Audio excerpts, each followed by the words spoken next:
Hey, how's it going, everybody? Happy Mother's Day. It's Mother's Day today. It's May 14th. Yesterday was my daughter's birthday, was May 13th. But anyway, I wanted to talk about Evil Dead Rises. I'm going to read the plot synopsis and we'll go from there. Now, this movie is still playing in theaters still. This movie's got to be making money because, matter of fact, it is making money because it's very profitable. Because I just bought it on digital and I'm also buying on 4K.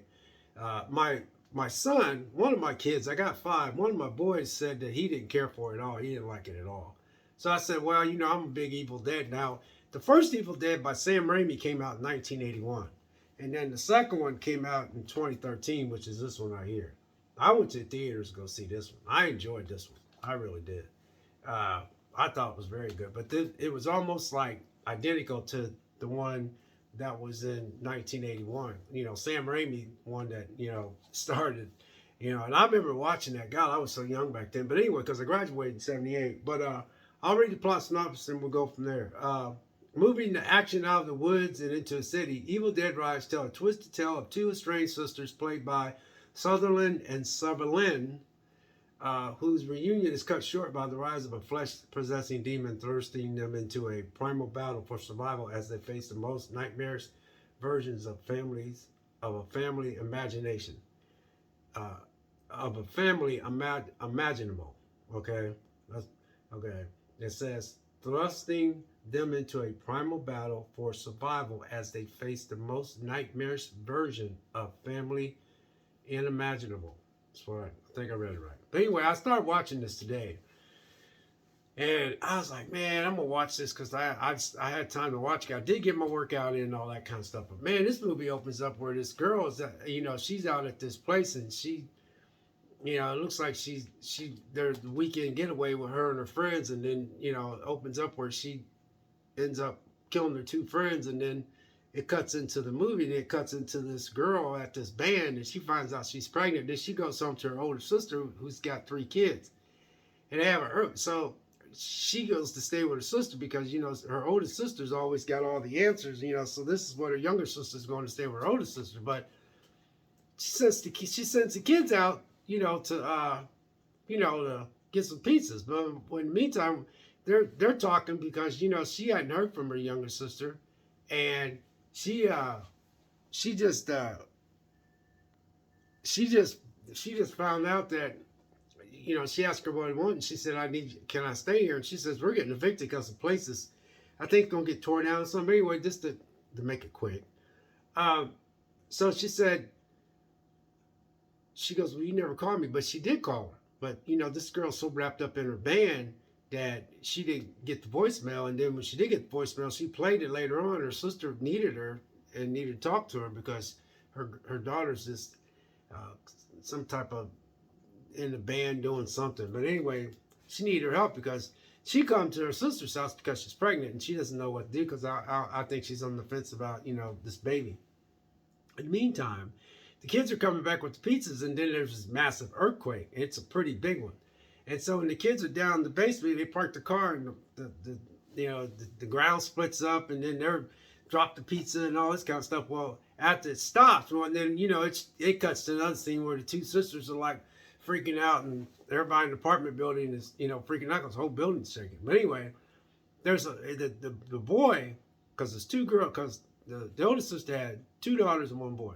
When the boy sees a hole and there's a bank down there that they covered up. So he goes down inside this dark place, which I'm sitting there in my seat going, man, come on, man. Because I would have maybe done something like that with about 4 or 5 people in the daytime or something like that. But he goes down there all by himself and his sister's telling him to come up. And then he sees all these crosses. That was a red flag. I'm sitting there going, dude, there's a lot of crosses, down there where you're at. And my camera keeps flashing stuff while I'm trying to record. Sorry about that. But anyway, so he goes down there and then he keeps snooping. Well, everything he runs into looks dynamic, And I'm like, dude, get out of there. But he just looks, he finds this book, this evil book that's got these teeth and this design on there. And then he sees all these weird things and all these crosses and stuff. So he comes out, he got the book, he takes it upstairs, and so he's into playing records back and forth, trying to be a DJ. So he's got these old records, and he tries to cut, he tries to open up, he tries to open up the book, and she said those teeth, and his sister said the book like it has teeth on it. And it did. When he tried to open it up, he cut himself, and the blood went inside the book. And then, he was like, oh, she said, "You're all right." And she looks in the book, the teeth let go and opened up the book, and then all this stuff. And she's like, she automatically knew there was something bad. But anyway, to make a long story short, man, this movie does not mess around. It gets straight to the point. Because he let something out as he started playing all these records, and he could tell there was something bad, but he just kept snooping. I'm sitting there going, man. I said to myself, wow, dude, you just don't know when to stop. So anyway, he let something out. And when his mom went to go do the laundry, this thing came in and took her in this she's going downstairs in the elevator, and it to me it basically killed her. But she just was like a shell of herself when they seen her. When she went back in the house, they all was like she looked different. Then, she started attacking them. She started dropping these eggs in the skillet, and then she ended up spitting blood on that oldest daughter, and then she cut her oldest daughter in the face, and then her blood got in her daughter. But anyway, to make a long story short, the mom ended up getting killed by her sister, and then they laid her in bed, and then they got the neighbors to come in, and then one guy was saying a prayer over him, and then after this movie just took off. But the whole time I'm watching this movie, right, I'm sitting there saying to myself, I'm like, man, my boy said he didn't like this movie. He goes, and then some of the critics was talking about, and I know a lot of people are talking about this movie, but this movie is still playing in theater as we speak. Man, it was this cheese grater that she used, and she hit the back of that girl's cab and scraped it. I was like, wow, I can see why people was like.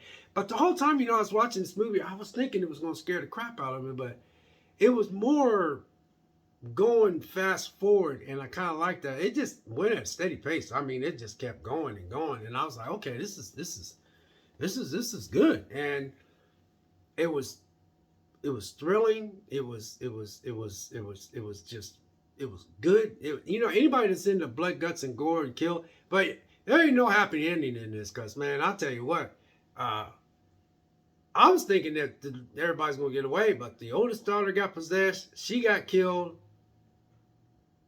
and then the brother that ended up starting it all, he gets killed, and the two guys that was helping out, they both got killed. And man, this woman was messing some people up, and the way that they were shooting some of these things, and everybody in here, all the acting in here was spot on. Good job. And what's weird about this movie? This movie couldn't have cost that much because they shot it in just an enclosed location. It was just an apartment building, but it was creepy. It was dark. Now there's a lot of horror channels out there. This movie is right up their alley. It's right up their alley because I'm like, yeah, you guys, the horror channels, man. I know two of them out there. Two horror channels I used to follow was one was called Drum Dum, and Cody Leach said this is right up their alley. I mean, I know they ate this up, but this is gonna be in my collection. And I thought I had the original Evil Dead on 4K. I looked through my collection, I don't have it. So I'm going to get the original to go along with the 2014. And I'm going to also buy this one. But what's weird is this movie's making bank because it couldn't have cost that much to make. And then they turned around and shot it in that enclosed location. And there was nothing in this movie that was just good. It was just a good, suspenseful, action-oriented, horror, gore, all that. They didn't pull no punches, but it was a good story. It was a seriously good story. I was shocked because my son said he didn't like it. My other kids never watched it, but my one son, he said he didn't care for it.